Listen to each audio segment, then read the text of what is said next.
Today I'm going to attempt to discuss these notions of that come about with mantra meditation and self-inquiry. So in this journey of this self-inquiry and the spiritual realizations, one question, it very quietly undergirds all others. And this is, who am I really? So it's not merely this kind of philosophical question. It's more existential in its nature. And everything depends on how we answer it. Not intellectually, but directly with our lived experience.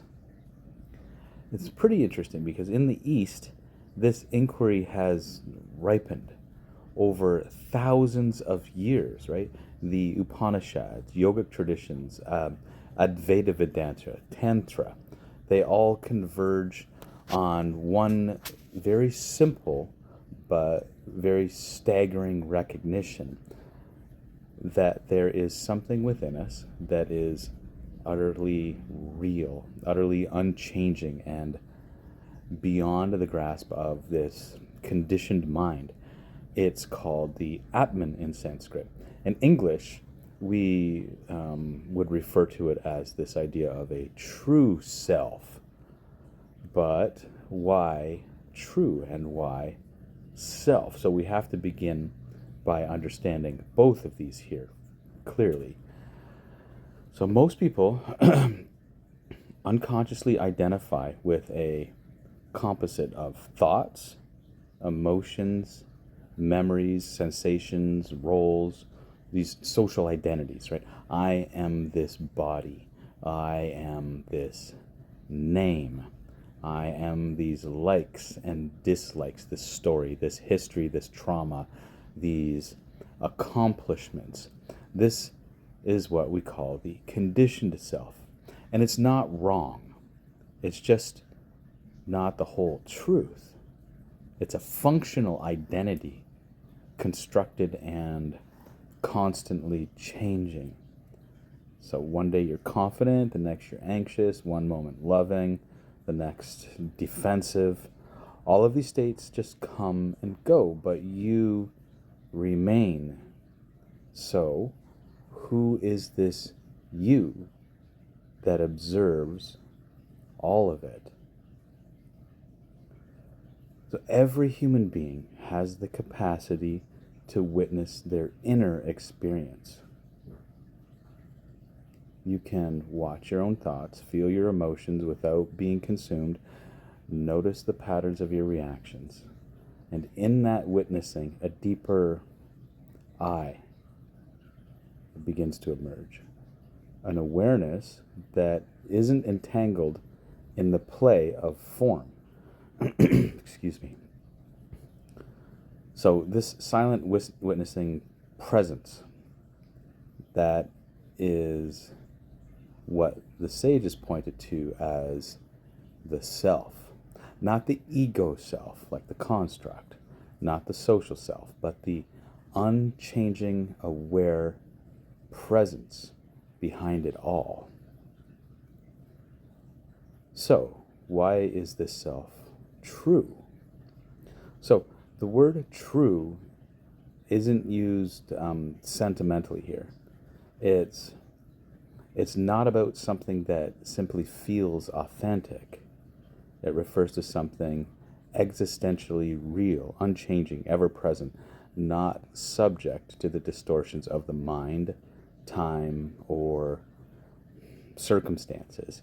So in Vedanta, this is called Sat.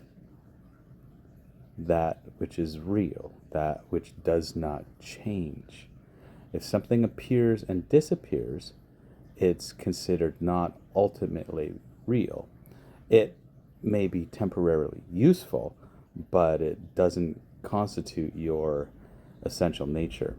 Like your thoughts change, your body changes, your emotions fluctuate, your beliefs evolve, but something in you has been present through all of it. Something was there when you were 5 and is still there now, watching this moment. So that something isn't a thought. It's not a form. It's awareness itself. So those things which have been observed with awareness have changed, but awareness itself is awareness and always has been awareness. It's never once changed, never once disappeared. It's formless, yet is more real than anything you can touch or name. It's true because it is, regardless of circumstance. Awareness is there regardless of circumstance. Doesn't matter what the circumstances are. And the more intimately you come to know it, not as a theory, but as the ground of your being, the more the rest of life begins to fall into place. But so let's be clear. This isn't an abstract philosophy to ponder on Sundays, right? Knowing the true self has practical daily implications. So when you are anchored in the true self, you no longer are dragged around by every thought or emotion. The odd time you may become entangled, but you recognize that. And you don't need to suppress these things, right? You simply see them as movements within the consciousness. They lose their grip. You gain space, perspective, and this inner sovereignty. Like, for example, like suppose a wave of anxiety arises within you. So the ordinary mind says, I am anxious. And the story begins here. What if this doesn't work? What if I fail? What if they reject me? And the body contracts and reactions take over. This as an example. But when rooted in that true self or that Atman, that anxiety is seen clearly. We say, aha, here is the sensation of fear. Here are the thoughts that ride with it. But I am the one seeing it. I am not caught in it. So this witnessing doesn't numb you. It makes you more alive because you're no longer reacting blindly. You're responding consciously from presence, not from programming. So this is the utility of spiritual practice, to shift the center of gravity from the conditioned mind to the unconditioned self. And once the shift happens, even momentarily, it begins to transform everything, like relationships, work, creativity, even your experience of the body and the breath. So how is the true self known? Not by thinking about it, not by reading about it, and not by acquiring more information. Okay? It is revealed in stillness. Stillness of the mind, stillness of the body. Stillness. This is where sadhana, this is a spiritual practice, comes in. So among the most powerful of these is mantra meditation. This is because mantra gives the mind a point of subtle focus that's not tied to thought. It gives rhythm to the breath. It entrains the nervous system, and it allows the practitioner to observe the movements of the mind from that deeper stillness. So with consistent practice, this is very important, consistent practice, a shift occurs. You start to notice, here is the mantra, steady and pure. Here is the mind, rising and falling, trying to distract. And here am I, aware of both. That I, that silent, steady awareness, is the true self. It's not something you become. It's something you recognize as always having been there. So this recognition isn't something mystical. It's clear, intimate. It's It's unmistakable. It's more you than anything else you've ever experienced, because it's the foundation of all things, which never changes. So here's where it gets even more profound, I find. That true self is not your personal self. It's beyond personality.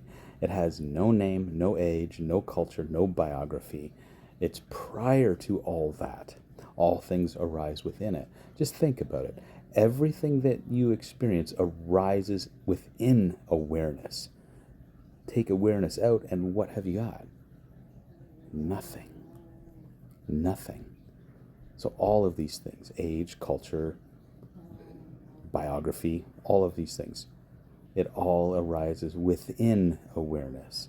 It's the same essence in every being, the same light refracted through different lenses. This is why we hear these great masters. They say things like, there is only one self. Not many souls floating around, but one indivisible awareness appearing as many. So to realize this is the essence of this unity consciousness. It's not an idea, it's a lived knowing that what looks like you and me are different waves of the same ocean. So this recognition doesn't create detachment from life, it deepens intimacy. Love is no longer transactional, and actions arise, like not from a compulsion, but from clarity. So the conditioned mind can't grasp the true self because it is itself a movement within awareness. So trying to identify with a movement within awareness is not recognizing or abiding within awareness itself. It's identifying with the movements within it. So it's like a ripple trying to understand the ocean, right?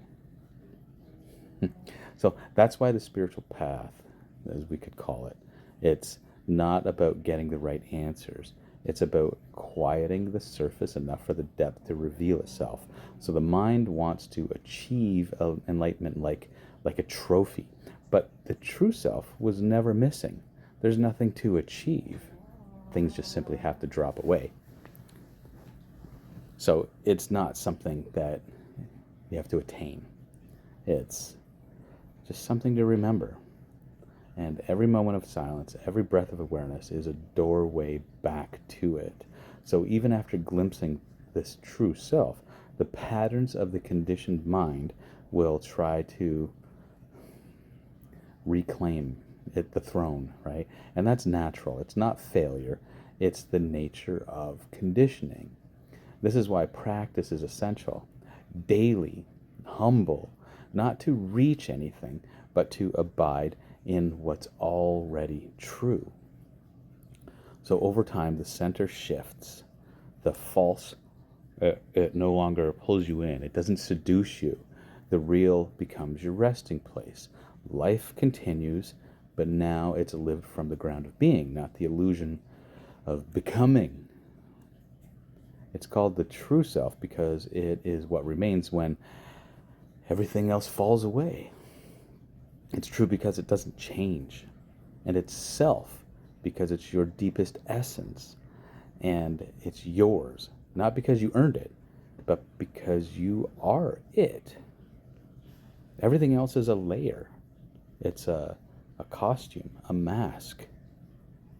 And when we recognize this, we can play the mask out if we'd like, but we remain in that state of awareness. It's a passing cloud, and the true self is the sky, which is ever present. And the clouds just come and go. The storms come and go, but the sky is unchanged. So to live from that isn't to escape the world, but it's to really immerse yourself and enter it fully with presence and love and freedom.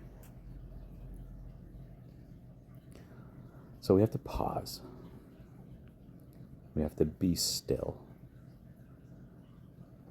And let the mind settle. And listen. So the true self has always been here. just waiting for you to notice